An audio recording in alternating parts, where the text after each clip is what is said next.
Hello, everyone. I'm Rick Schumacher with LBM Journal, and I'd like to thank you for joining today's webinar, The Psychology of Selling.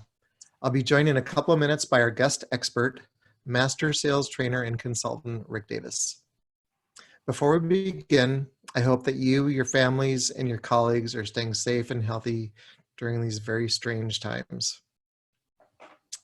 Now, has the new pandemic created new fears about our sales future, or merely revealed the existing ones we bury beneath the surface? This is the question Rick Davis will answer today. He's often called selling the profession of fear due to the significant uncertainties created even in the best of times. But we are far from the best of times.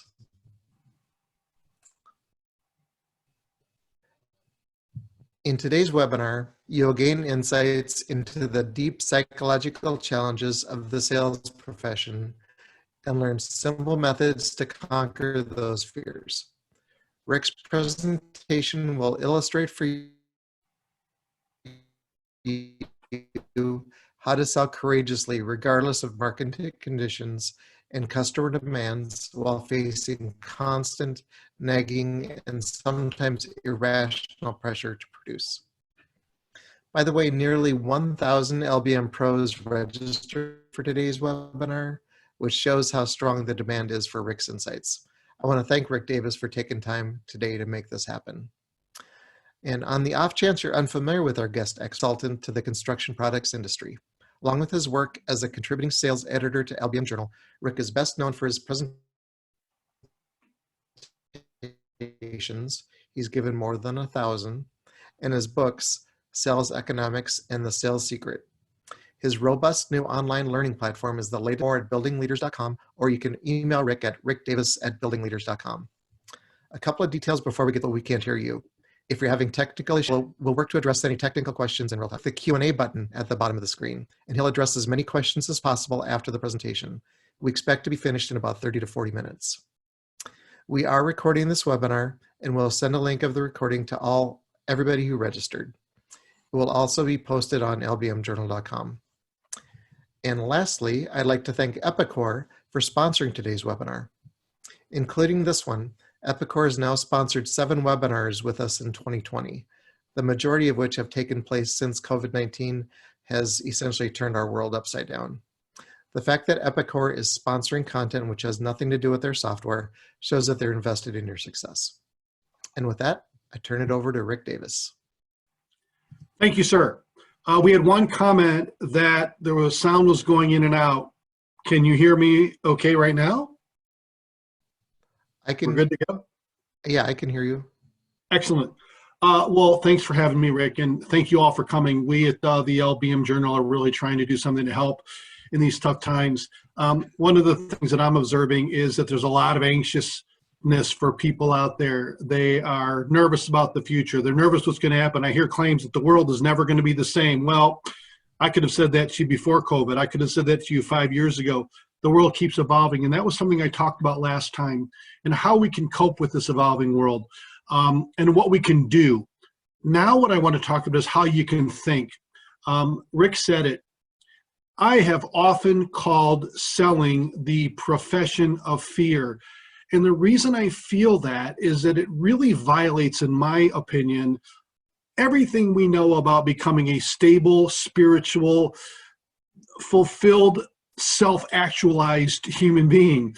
You know, to become a good, happy person, you've got to be happy with what you've got. You've got to be content. And yet we work in a profession that says get more, always get more. And how are you supposed to be happy when no matter what you do, you need to get more? You make a sale, well, that's great, celebrate, but now get the next one. You finish the year selling a couple $1 million or 10 or $5 million or $200 million as an organization. And you say, great, that's the past. Now we got to get more profits, more. And in a world that teaches us to be spiritual beings satisfied with what we have, how do we cope with that? And what I feel right now is we're in this very tough period where the zeitgeist is this mindset that we all share, this social psychology, and we're in a very tough time for that because we're nervous and we're anxious.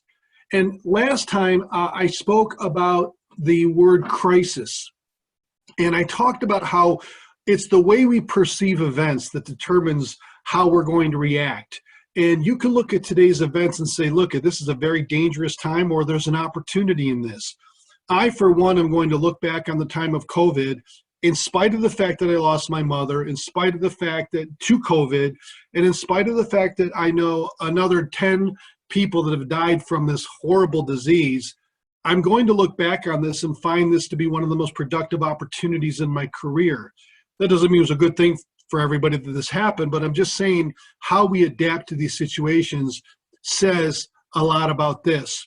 And so what I want to talk with you about today is how you engage your mind, how you control this high functioning organ we call the brain. And believe it or not, you are in control of how you wire your brain.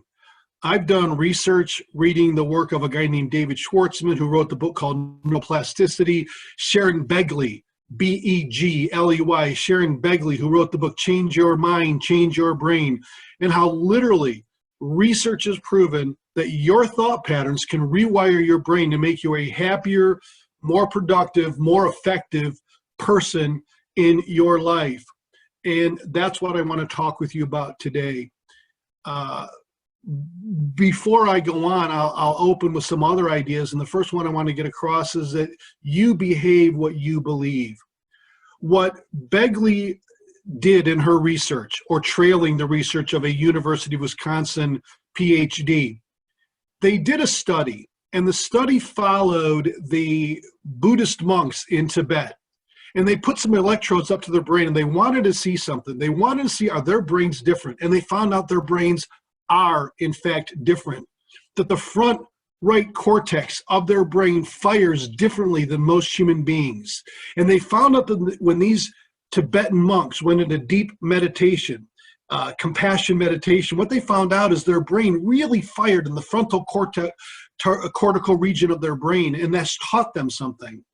The question was, were these Buddhist monks born with this predisposition for groundedness and happiness and efficiency, or was it something they learned?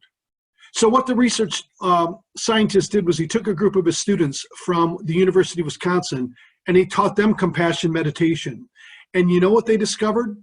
That these young people, given only 2 weeks of training in compassion meditation, literally changed their brains. They wired their brains beforehand, and then afterwards. They put these electrodes on their brains, and what they found out was that after only 2 weeks of this training, they actually were able to create the gamma particle level of neural activity in the front cortex, front right cortical region of their brain.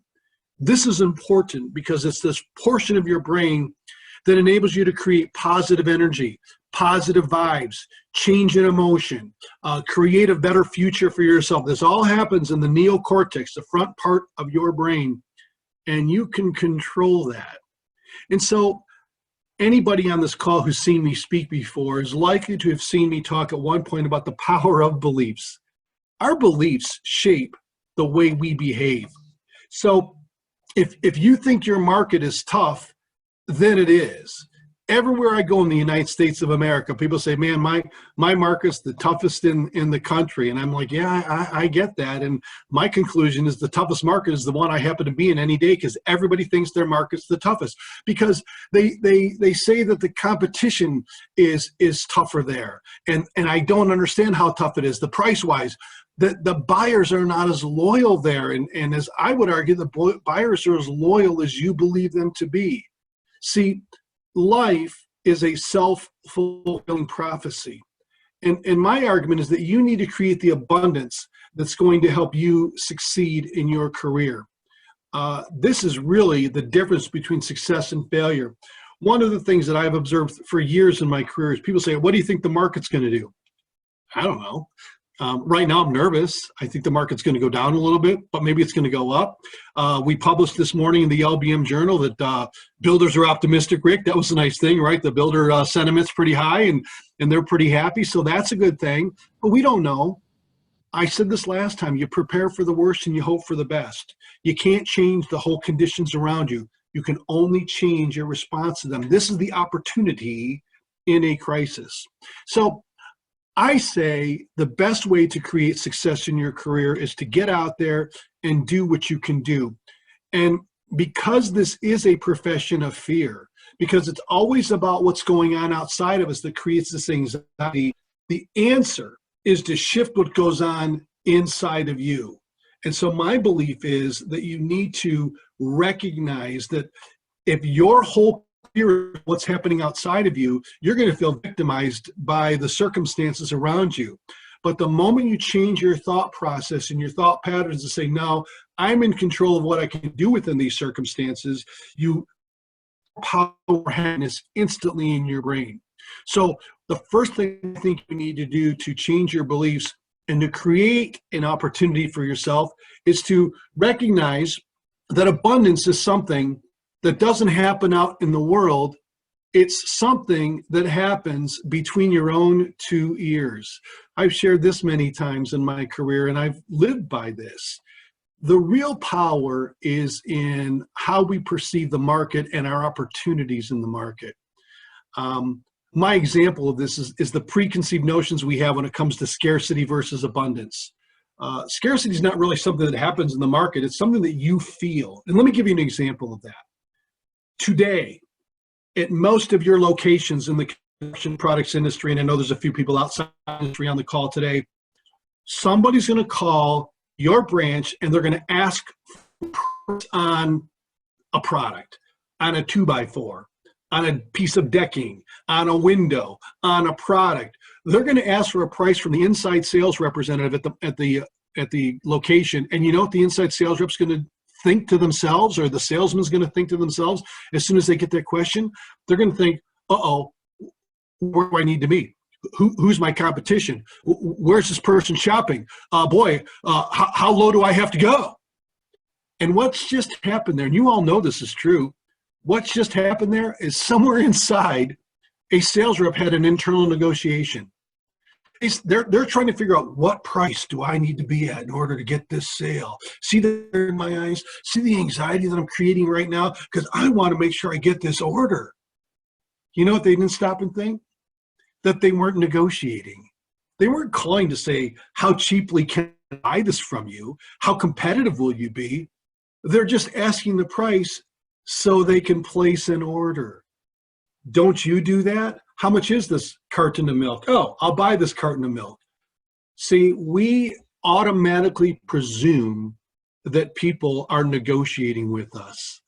In fact, I opened one of the chapters of my recent book, Sales Economics, with a question: why do people negotiate with us, but they never negotiate on the cost of a carton of milk or a dozen eggs? I get that question from leaders in our industry. I'll say, well, how come this happens? You know why it happens? It's because we tell our people to negotiate. We don't need to negotiate. If you think it's about price, then it is. I don't think it's about price. I think it's about the value and profits and success. I said this last time. It's the success we help our clients create. If you think opportunities are scarce, then they are.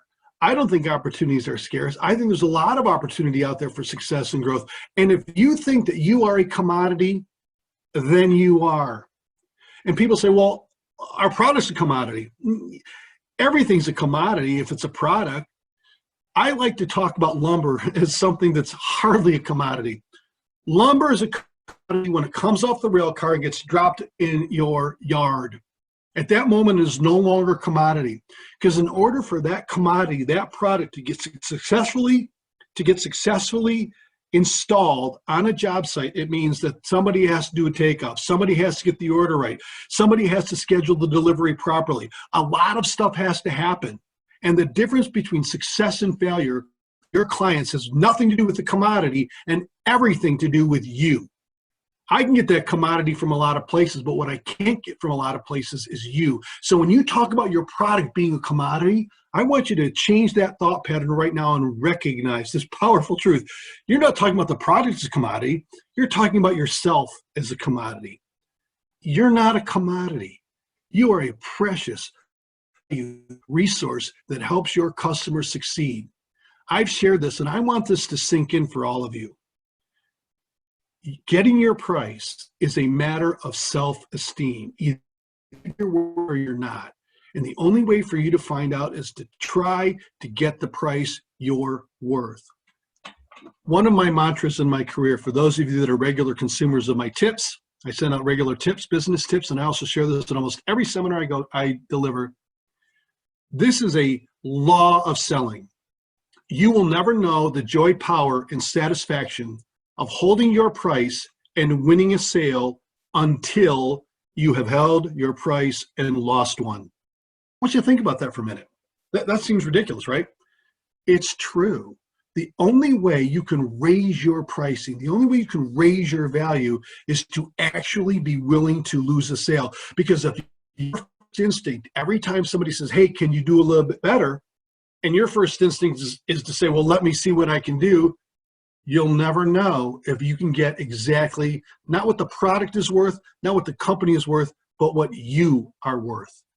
You deserve that better price, and I think you should ask for it. And if they don't want to give you that price, then find somebody else who will. And this is what abundance is all about.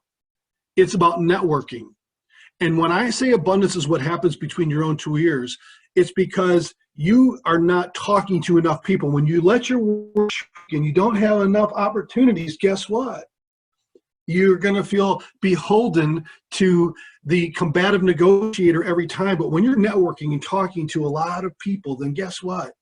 You feel like there's a lot of opportunities out there. So if you don't get the one you're talking to right now, you'll get a better one from somebody else. This is the power of creating abundance in your mind. The next thing I want to talk about is this idea of Aikido. I'm going to be brief on this one. My book that Rick referenced, The Sales Secret, I considered calling that Aikido selling. Aikido is the martial art where you use your adversary's momentum to your advantage without doing them harm. If your adversary throws a punch, instead of blocking it, you step out of the way. If they try to kick you, instead of blocking it, you move out of the way, or you sweep their leg out from underneath them and catch them so they don't hurt themselves even. This is Aikido. Aikido is where you use your adversary's momentum to your benefit. And every one of you has done this. And every one of you has violated the law of Aikido. And let me give you an example of that.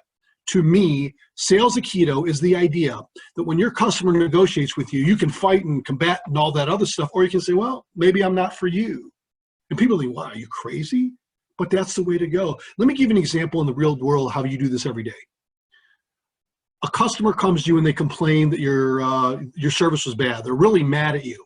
And you say, well, okay, I'm sorry. And you start apologizing and you're not listening to them and the whole conflict escalates.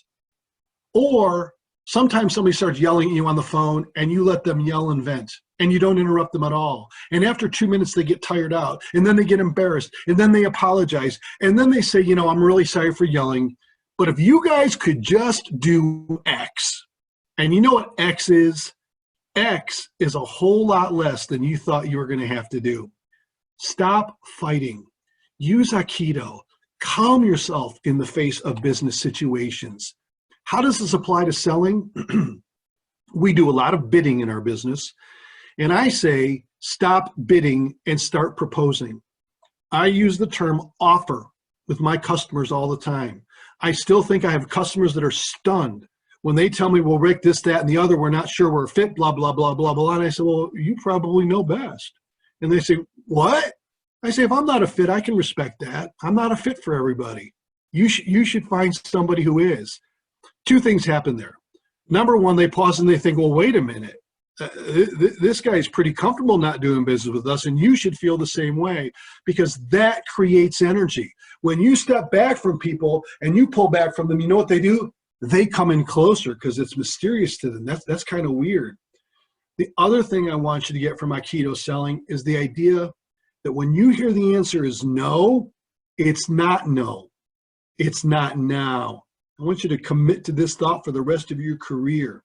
I've gotten a lot of no answers. I got a no answer from an organization who probably has a couple of representatives on here today. They literally said, we're thinking October. I said, I think we should start sooner, but maybe October, maybe they won't do business at all. Here's what I know. I know too many salespeople view the conversation as a yes or no, a logical success or failure. I never view my interactions with clients or prospects that way. I always view them as It's just part of a lifelong dialogue that we have to keep going and going and going. I always say this to young people, like Schumacher, me, and a lot of veterans on this call, they know something. They go to trade shows, and that's the funniest thing, that somebody you met 32 years ago or 26 years ago or 21 years ago is somebody you're still talking to today. Remember that. Remember that. Don't burn any bridges. Aikido selling means sharing the love, helping the way you can, and when the timing's right, the sales will come your way. Now, this doesn't mean you don't have to be a great performer and you just kind of wait for things to happen. I'm not suggesting that at all. What I am suggesting is to eliminate the fear in the profession of selling. You need to shift your performance. See, why I call it the profession of fear is because we are focused on the results. And if we get the results, we're happy. And if we don't, we become fearful. This is why I wrote my most recent book, Sales Economics. I want you to hear the key thought, whether you ever read the book or will ever read the book or not, that's okay. I want you to hear the most profound thought of my thesis, of not just that book, but my life and my career in selling. Key performance indicators must come before key results indicators. So here's what I think. I think that when I ask, well, I know that when I ask a lot of executives and salespeople, what are the key performance indicators you think you need to measure for sales success? What are those KPIs? I hear things like sales volume, margins, year-to-year, over a month from previous year sales. Those are wonderful measurements, but you know what?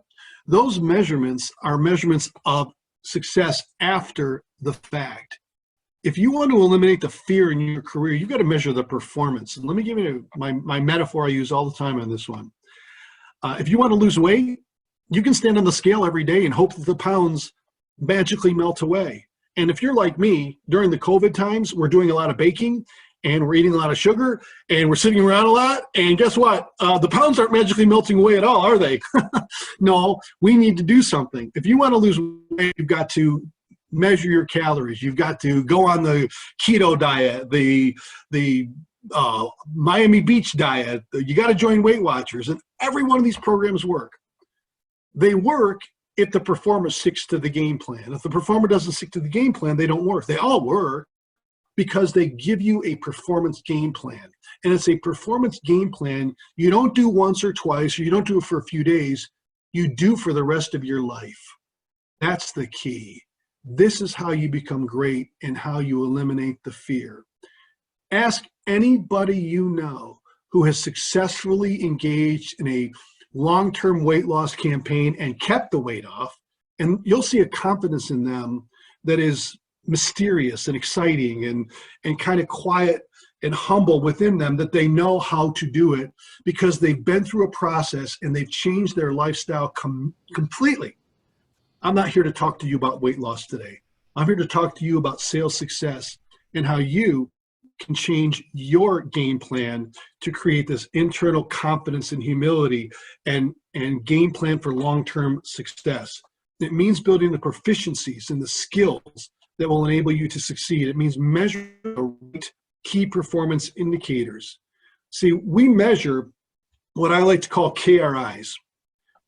KRIs are what I call key results indicators. It would be like driving down the street while looking in the rear view mirror. You know, if I'm looking in the rear view mirror while I'm driving down the street, you know what's going to happen? I'm going to suddenly look up and crash into the person right in front of me. Or I'm going to look forward and not worry about what's behind me. I'm going to focus on the key performance indicators under my control: speed, direction, game plan, time commitments, how early I left the house, the big picture things. This is what has to happen if you want to create a real successful game plan. You must change your focus. And by the way, this is the heart. This is the center of this entire presentation. If you forget everything, this is the meat. This is how you overcome a profession of fear. You replace the need for results, income, and all those other things that you feel are out of your control with something directly under your control, and those are the KPIs. How many people do you know? How well do you document what you do on a daily basis? How many new prospects do you talk to in a given week or a given month? What's the value of those prospects? What are your closing ratios? Do you have a handle on those things? Are you willing to keep your own score? These are the powerful learning lessons of the experts and the most successful people you'll ever meet in your career. Success can be accidental or it can be on purpose. Accidental success causes fear and anxiety. Success on purpose requires a measured game plan. And it means that you track your own game plan. And that's really the challenge of our lifetime.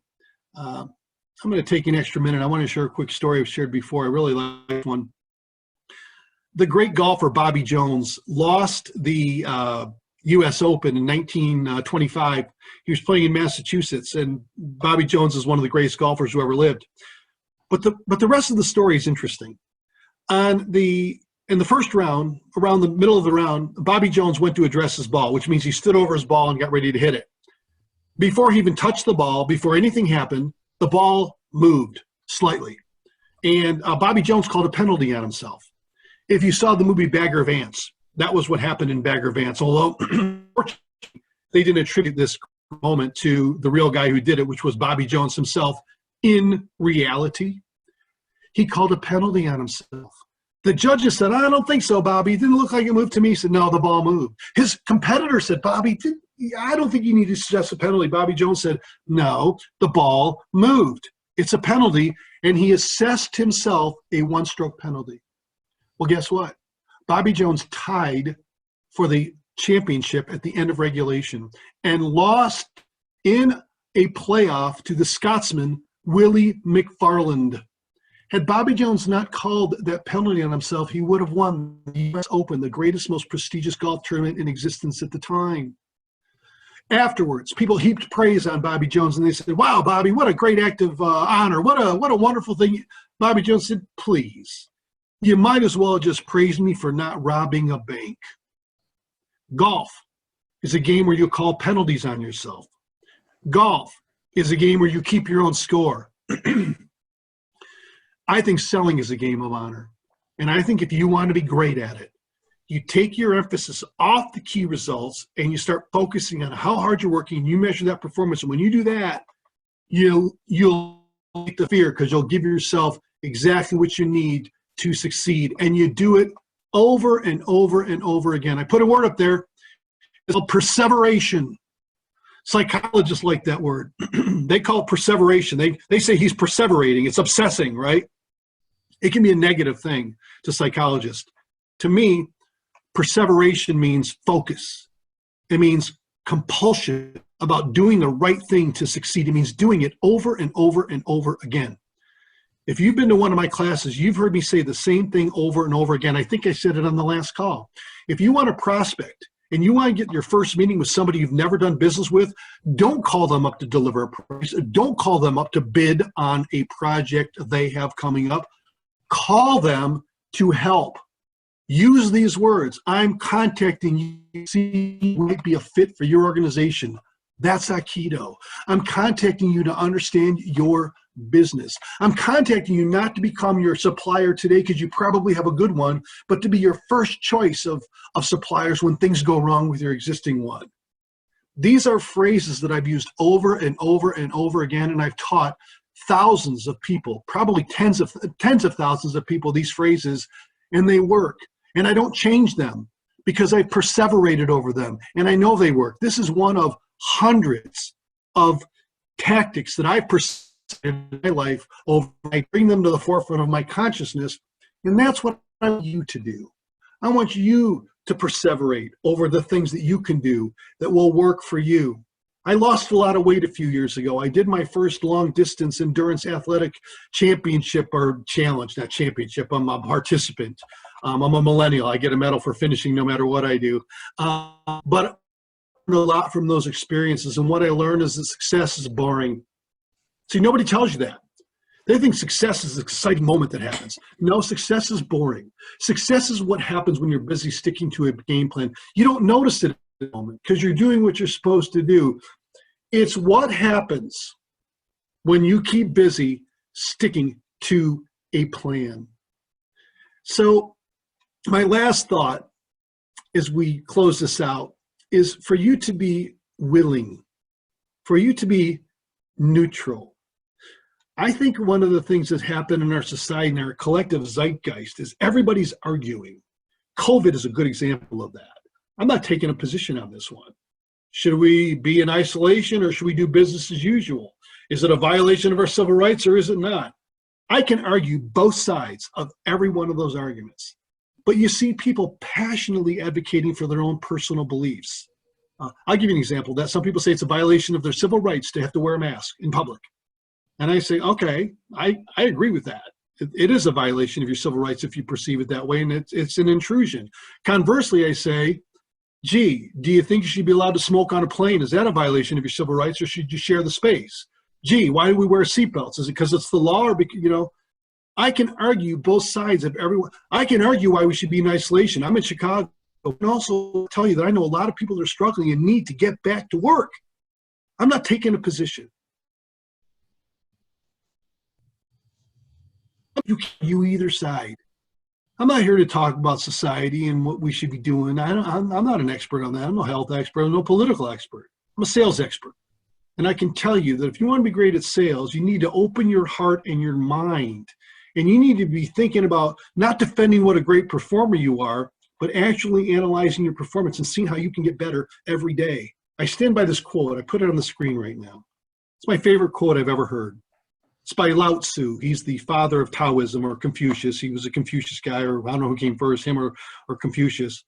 But the quote is this: it's better to know and think you don't than to not know and think you do. See, the reason we have fears, we get spend a lot of time defending our performance, defending what we think we know as salespeople, defending our results, believing that results are the key indicator. It's not. It's the performance that you bring to the table. That's it. The world is going to continue changing at light speed proportions. In my lifetime, it's unseen what we've seen. And in the lifetime of a 25-year-old, it's seen what they've seen with social media and new technologies and the evolutions of everything that's going on. It's going to continue to evolve. But the one thing that you can do is change your performance in all of this. And if you can do that, you'll eliminate the fear that's in the profession of selling and find a mindset that gives you the confidence to endure in what I think is one of the great professions in business today. I'm going to just let you know that I've got some resources available. I'm going to put this on the screen before we field some questions. Rick mentioned 2 of my books, and because he did, I want to let you know that you can buy these books. They're available at my website. You can go to Amazon, but don't, because Amazon's all screwed up, and I'm not even sure you can find that. My sales secret got buried there.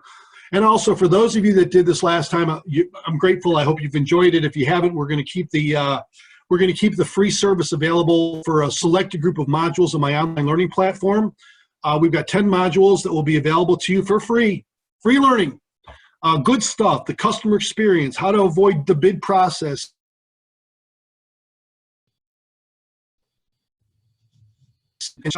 Don't email me. Go to my website. If you go to the website, you're going to see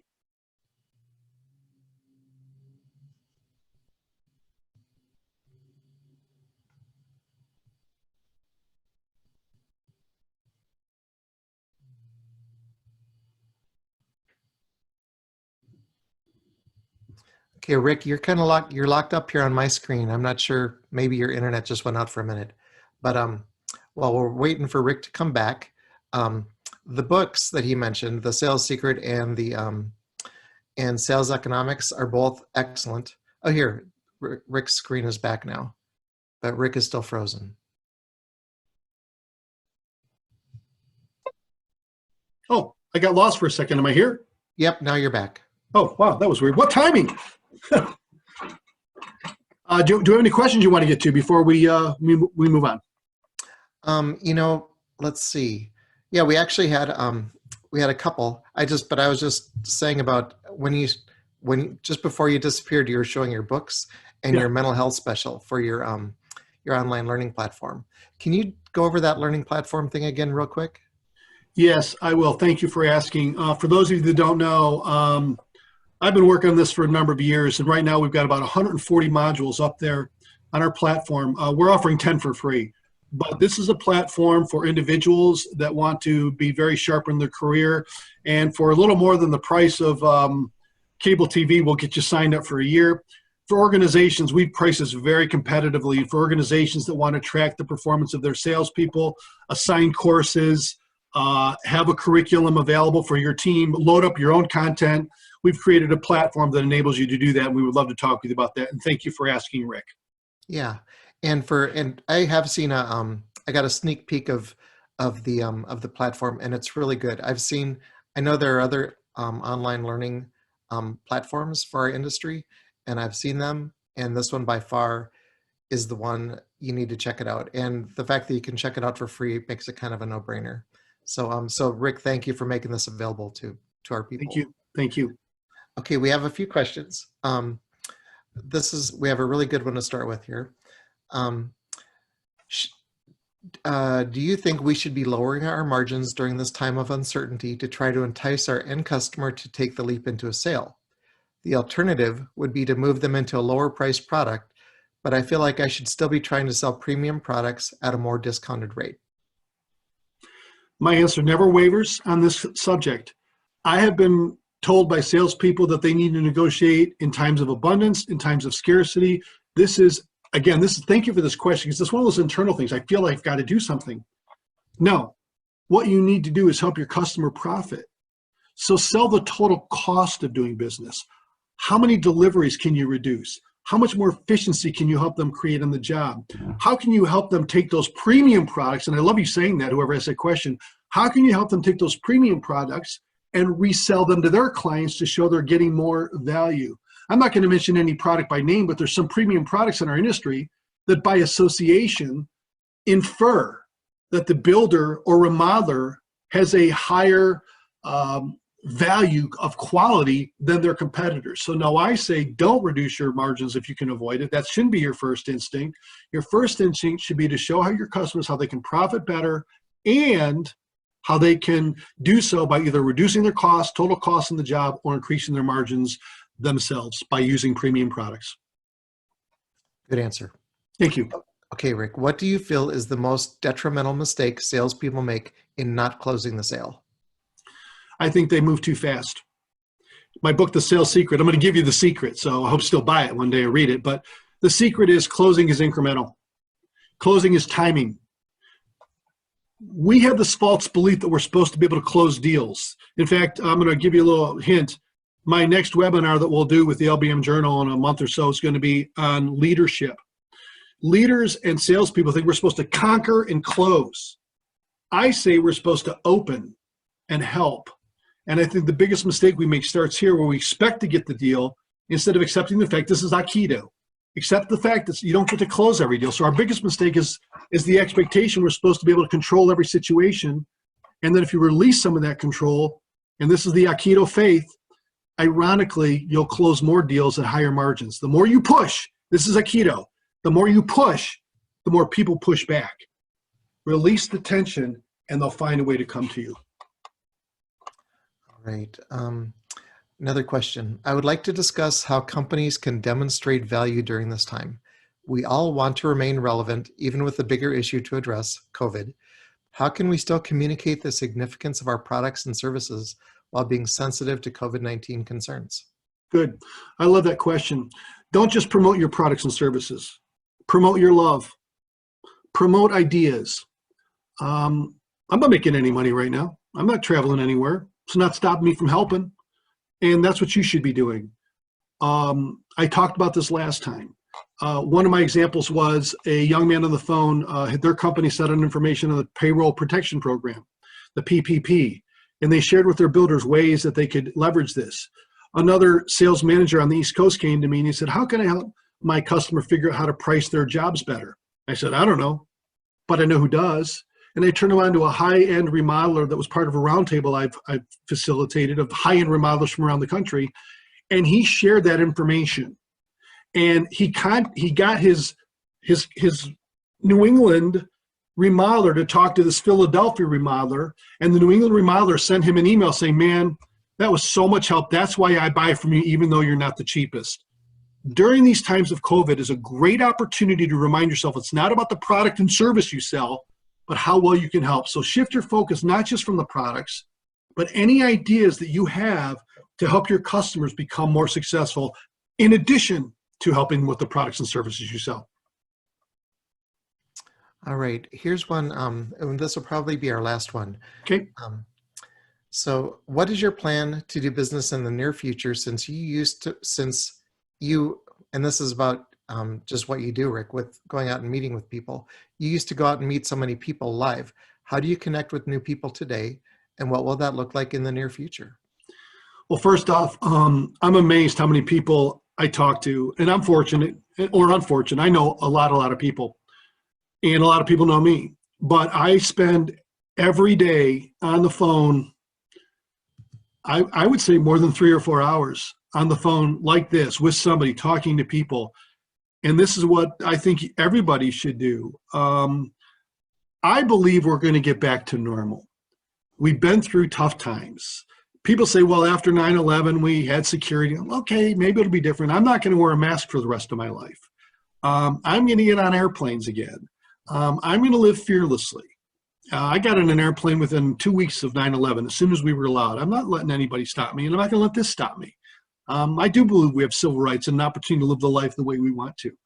But for the short term, make contact with people any way you can. And for me, you're looking at my screen. For me, this is it. It's just give me one more opportunity to try a different way. In fact, I'm going to elaborate one more second, Rick, and then I'll be done. I mentioned this on my last call. John Vaughn of Brand Vaughn Lumber, when I was on a call with him about a month ago, we were doing a presentation, and he said the mission stays the same.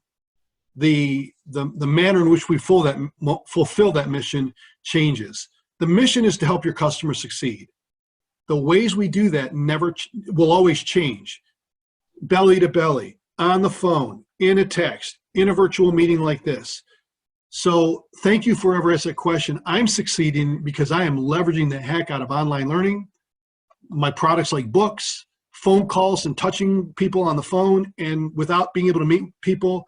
And they just look for the day when I get back to meeting some of my friends in the business and my friends in general, my family, and give them all a hug.